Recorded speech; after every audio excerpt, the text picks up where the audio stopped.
जी ने बुलाया,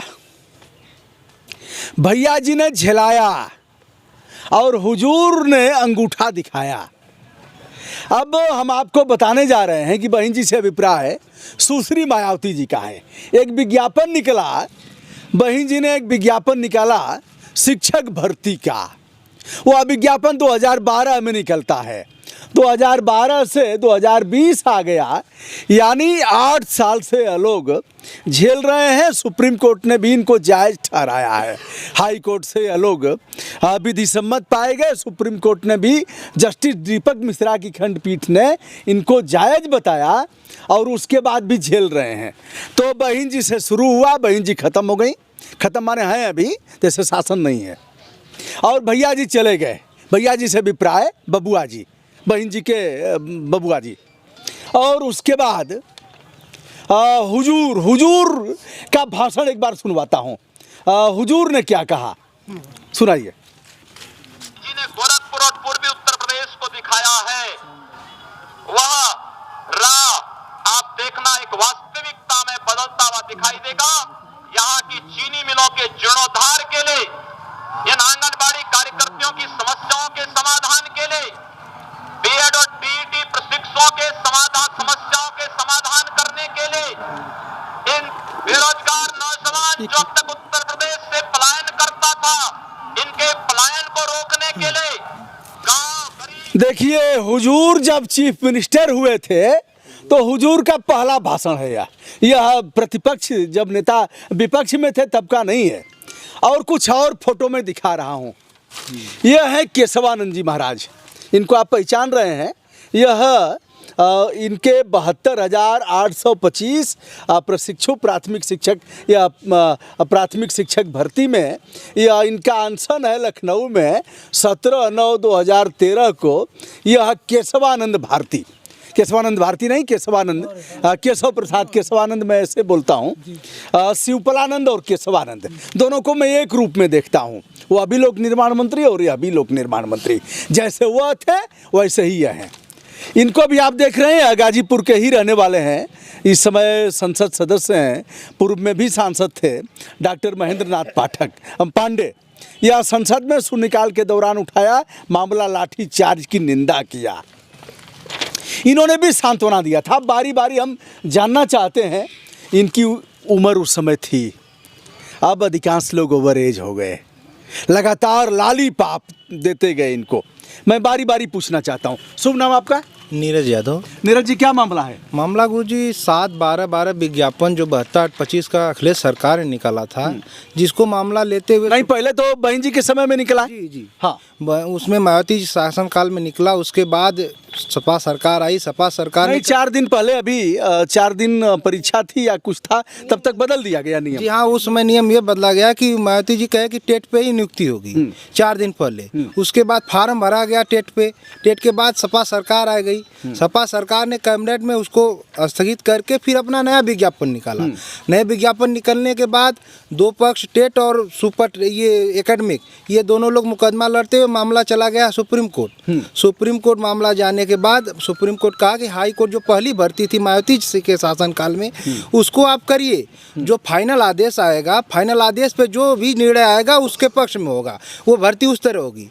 तो चूंकि 66,072/25 में 66,000 पद को टेट मेरिट पर भर दिया गया था।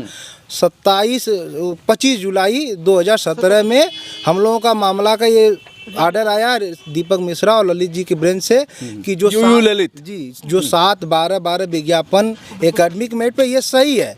सरकार इस पे एक दिन की रुकी काउंसलिंग, इसे प्रक्रिया को आगे बढ़ाए। हाँ, जो 66,000 पद भरे गए थे टेट मेरिट पे, उनको न छेड़ा जाए चूँकि पद रिक्त है। तो हम इसमें आवेदन किए थे, मात्र इसमें 7/12/12 विज्ञापन के ही हम आवेदक हैं। और आवेदन रूप ये हमारे पास आप देख लीजिए 15 से 20 जिले से बेसी हम भरे हैं। हर व्यक्ति 15-20 जिला बताते चले। उस समय जिले वाइज नियुक्ति होनी थी, इसलिए बच्चों ने, और कोई प्रतिबंध नहीं था, तो बच्चों ने इसलिए कई जगह से भर दिया कि जहाँ अनुकूलता होगी वहाँ हमारी नियुक्ति हो जाएगी। इन्हें आप देखिए एक बार, इन्हें पहचान रहे होंगे, इस हुजूर को भी पहचान रहे हैं और इनको भी पहचानिए, इन्हें भी पहचान रहे हैं। यह है डॉक्टर दिनेश शर्मा। यह हाई पावर कमेटी बनी थी, टीईटी 2011 कमेटी के अध्यक्ष हैं यह। हाई पावर कमेटी कब बनी थी भैया, किसको याद है? जी, शुभ नाम आपका? प्रदीप यादव। हाँ प्रदीप, क्या है हाई पावर कमेटी बनी थी? हाँ सर, हाई पावर कमेटी लगभग 2.5 साल पहले बनी थी। साल पहले बनी थी। माननीय दिनेश शर्मा जी की अगुवाई में बनी थी यह। और उच्च कोटि के जो कि डायरेक्टर वगैरह थे, नामित थे इसमें, लेकिन अध्यक्ष इन्हीं की अध्यक्षता में जो क्या हुआ कमेटी का, कुछ पता लगा आप लोगों को? सर हम लोग ये केस लगभग 9 साल से लड़ रहे हैं अपनी लड़ाई 7 बार विज्ञापन की। और हम लोग हाई कोर्ट से लेकर सुप्रीम कोर्ट तक गए और वहाँ से 7-12 विज्ञापन पे लिबर्टी मिली सर गवर्नमेंट को, योगी जी को, कि आप इसको करिए, आपके ऊपर सुरक्षा है।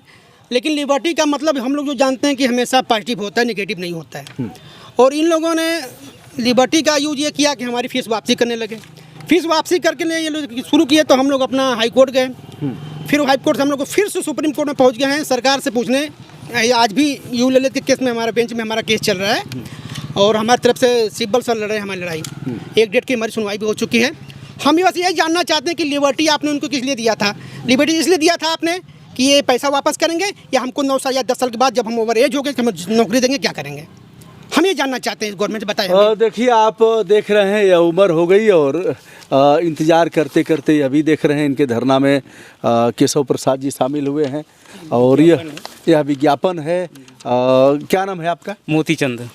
मोती जी, बड़ा दुखद पक्ष है, उम्र अब आपकी खत्म हो गई। जी खत्म हो गई है। लगातार लटकाते गए लोग और सबने लटकाया। जी जी, किसी एक ने नहीं, सबने वादा किया। भाजपा ने भी वादा किया, हर तरह से वादा किया, लेकिन लास्ट में हम लोगों को भटका रही है हर तरह से। बताएं। जी सर, यमुना राजभर। मैं ये चाहता हूँ कि गवर्नमेंट लॉलीपॉप क्यों दे रहे, गुमराह क्यों कर रही है? साफ कोर्ट का भी निर्देश है, इसके बावजूद भी गवर्नमेंट ने क्या मंशा है? तो हाई पावर कमेटी जो बनी है उसका जो रिपोर्ट क्यों नहीं सार्वजनिक हुई? सार्वजनिक क्यों नहीं हुई हाई पावर कमेटी की रिपोर्ट? डॉक्टर दिनेश शर्मा जो शिक्षा मंत्री भी हैं और डिप्टी सीएम भी हैं, लगातार महापौर रहे हैं। और यह तमाम इन लोगों के पास समाचार पत्रों की कटिंग है जिनको देख रहे हैं। और इन लोगों ने भुनाया और इनकी बात किया, लेकिन आज कन्नी काट रहे हैं।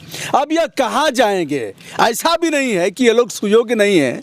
सुप्रीम कोर्ट ने जिन्हें माना है कि संपूर्ण पात्रता के धारक हैं और सरकार को इनकी नियुक्ति करना चाहिए, तो अब यह किस घाट लगेंगे? ओवर एज हो गए, जिम्मेदार कौन? सवाल खड़ा होता है। आपकी उम्र कितनी हो गई सर? मैं 50 साल है।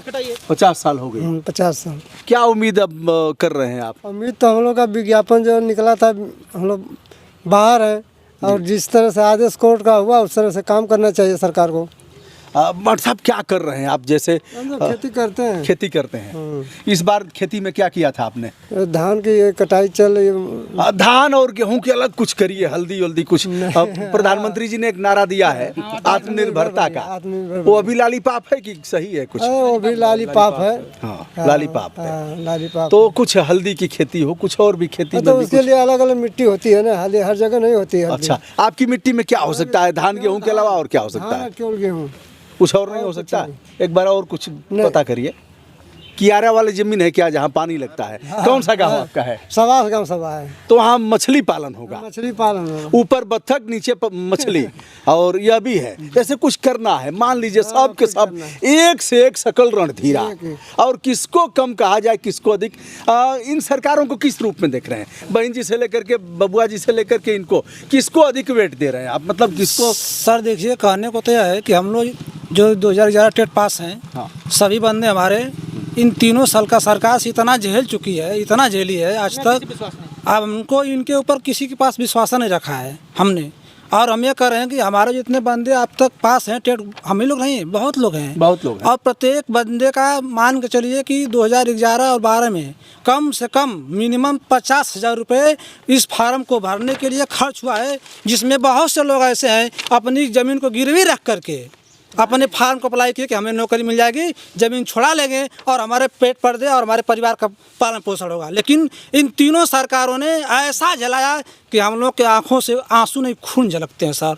बस हम लोग जीवित हैं, बस समझे मर चुके हैं। इसमें कोई प्राइवेट विद्यालय में है 5,000 पाता है, वो भी नहीं मिल रहा है।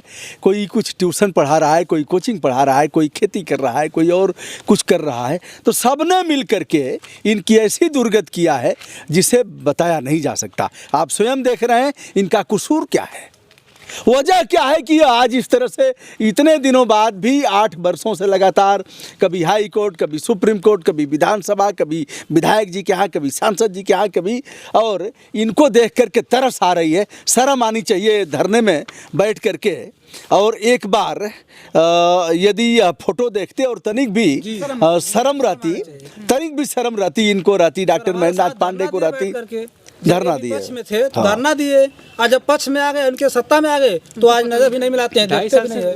अब आज उनके नज़र के सामने आप जाएंगे ही कहा। दरअसल क्या है कि 2.5 साल से रिपोर्टें नहीं दे रहे हैं। पहले हमारे साथ थे और 2.5 साल से रिपोर्ट इनको देना है तो दे ही नहीं रहे हैं।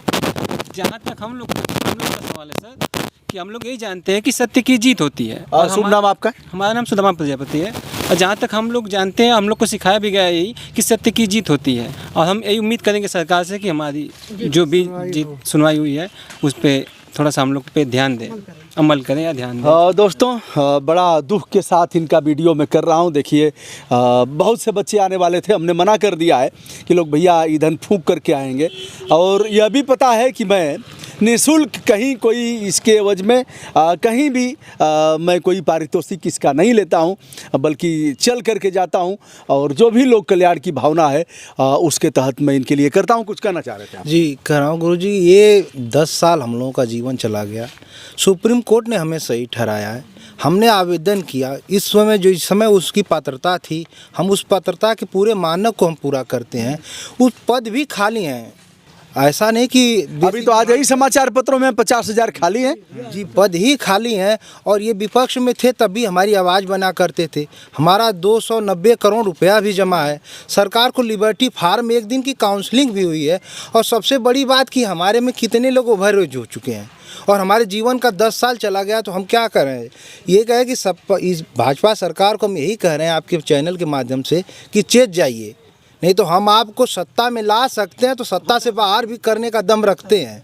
22 में अगर आप हमारी फिर किसको ले आएंगे? वही लोग आएंगे जो आपको पहले छले हैं। जो हमारा तो क्या मान लिया जाए कि सभी छलिया हैं, सभी नटवर लाल हैं? हमने बिहार के नटवर लाल का दिखाया था। नटवर लाल के रूप में बहन जी को देख रहा हूँ, उनकी गवर्नमेंट को। नटवर लाल के रूप में बबुआ जी की गवर्नमेंट को देख रहा हूँ। और नटवर लाल के रूप में केशव प्रसाद मौर्य, डॉक्टर दिनेश शर्मा और सीएम योगी आदित्यनाथ को भी नटवर लाल की श्रेणी में क्या आप लोग रख रहे हैं इनको? जी, एकदम रख रहे हैं। चलिए भैया, मैं हूं ब्रजभूषण दुबे, यूट्यूब चैनल ब्रजभूषण मार्कंडे से आज अपने फंडामेंटल ड्यूटी का पालन कर रहा हूं और इनके उज्जवल भविष्य की कामना कर रहा हूं। सरकार को यह कह रहा हूं कि इन्हें गुड सेंस, भगवान इन्हें सद्बुद्धि दे और इनकी जो नियुक्ति लटकी हुई है इसे पूरा करें। बहुत बहुत धन्यवाद।